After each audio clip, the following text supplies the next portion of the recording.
The following is a presentation of the Pro Wrestling Report. Informative, entertaining, and real since 1998.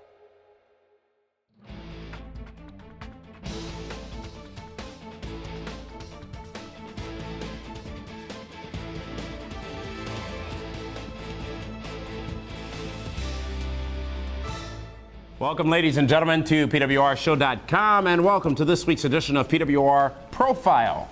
Damian Nelson standing alongside David Hero. And David Hero, last week on Primetime, you gave an apology about the fact that you have single-handedly ruined the career of this man who will be this week's profile. I'm sorry. That's all I said. I'm sorry that his career has absolutely tanked in the last year, and I wish him all the best going forward. The Miz. That's the subject of this week's profile. The Miz, a man who came from the real world and the road rules, real world challenges, whatever. He's been the Miz ever since those days. An unlikely series of events got him into WWE, where he persevered through all, including being the host of SmackDown. What was unlikely? Well, I mean, he was not really trained to be a wrestler. He didn't come from the roots of wrestling. He was the host of SmackDown.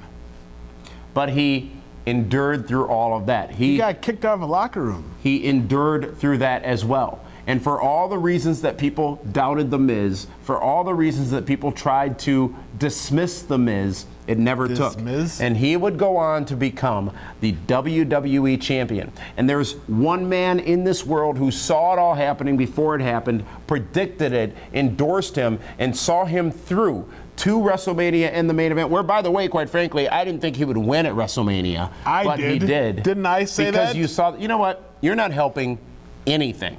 You have ruined this man's career. Anyone you touch turns to mush. Brodus Clay, you ruined him.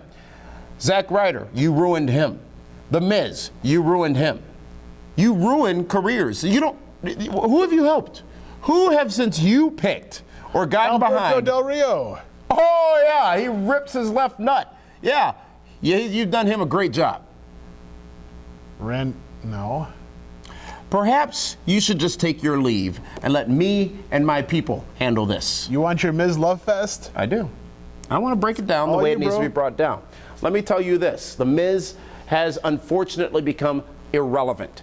And while it seems as if there is a chance he could end up in a matchup at WrestleMania, it means nothing compared to his match last year. The Miz blamed for some things in WWE that maybe he does and maybe he doesn't deserve the blame for. Specifically, people have said he's been blamed for the low Survivor Series buy rate, which was higher than the year before and the year before that. And he's been blamed for some near injury situations. Whether you like the man or not, The Miz is somebody who the audience either loves or hates, probably mostly hates. And you gotta imagine that a man who headlined WrestleMania last year has a spot on the card this year, but also at the same time, you gotta look at the fact that Sheamus and Daniel Bryan were in a dark match last year at WrestleMania, and this year they're in a championship matchup. The Miz, he's awesome. Less awesome than he once was, but the question is, will he be awesome again? We'll find out all together over the course of the next few weeks. That's this week's PWR Profile, looking at Mike the Miz Mizanin. And next week, we're going to take a look at Sheamus. As you know, it's around that time of year. This has been the Pro Wrestling Report Profile for that one. It's Damian Nelson saying thank you so much for joining us here at PWRshow.com.